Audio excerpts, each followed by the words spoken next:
The mother of Brie Aguilera, the Texas A&M student who was found dead, is pushing back on the police narrative that her daughter committed suicide. She says she wants police to reopen the investigation. My daughter was not suicidal. I know my daughter better than anyone. To the Austin police, I can deal with you being annoyed each time I called or tried to talk to you, but I cannot deal with you doing a news conference and saying false things about my child without a thorough investigation.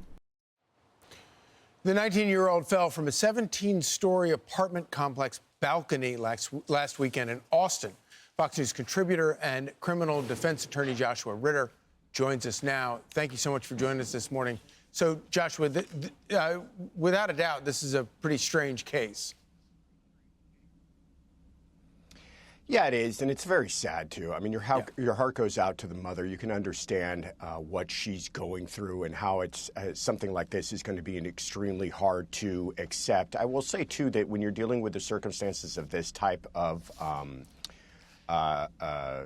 potential suicide, in other words, where it's circumstances where somebody either took their own life by falling out of that balcony or accidentally fell out of it. You could understand, too, where there's some argument to be made by the mother that, hey, they need to look into this further. But it looks like the police department has done a thorough investigation, including finding items on her phone that were indicative that this may have been self-harm.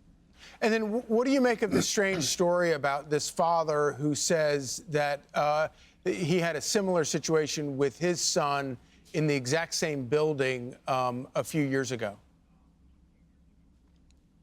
I will tell you, I have, in my professional life, been involved in situations where family members have wanted investigations done into situations where the police have decided that the manner of death was suicide. And it's always frustrating. It's always difficult to convince them that, in fact, their loved one, a person that they can't imagine ever doing this. You heard the mother's statements there. She was not like this. And I believe the mother to be truthful about all of that. And it's just so hard for them to accept it. Right. Absolutely. It is as you say, an incredibly sad story all around. I want to change gears to this. Anna Kepner's family is back in court for custody hearings as the attorneys for Anna Kepner's stepmother acknowledged that her 16-year-old stepson may soon face charges at the state or federal level in connection with the 18-year-old cheerleader's death aboard a Carnival cruise ship. So is this, I guess we kind of have suspected this for some time, but this is confirmation. Yeah, and talk about another tragic and horrific story. It does look like, as we continue to get that slow trickle of information out, that all signs seem to indicate that criminal charges are coming. And I'll tell you this, too, what we're finding out about the circumstances of her death, that this is what they're calling mechanical asphyxiation, meaning that perhaps an arm bar was used to take her life. That is usually indicative of what would be first-degree murder charges, because you're talking about holding somebody for a period of time while that person might be struggling, might be screaming. The physical force involved in all of that is usually something where first-degree murder charges end up being what prosecutors are looking at. So this could be a very, very serious case.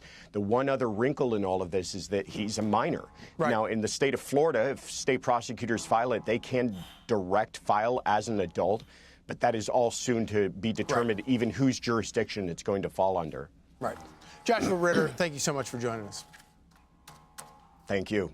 I'm Steve Ducey. I'm Brian Kilmeade. And I'm Ainsley Earhart. And click here to subscribe to the Fox News YouTube page to catch our hottest interviews and most compelling analysis.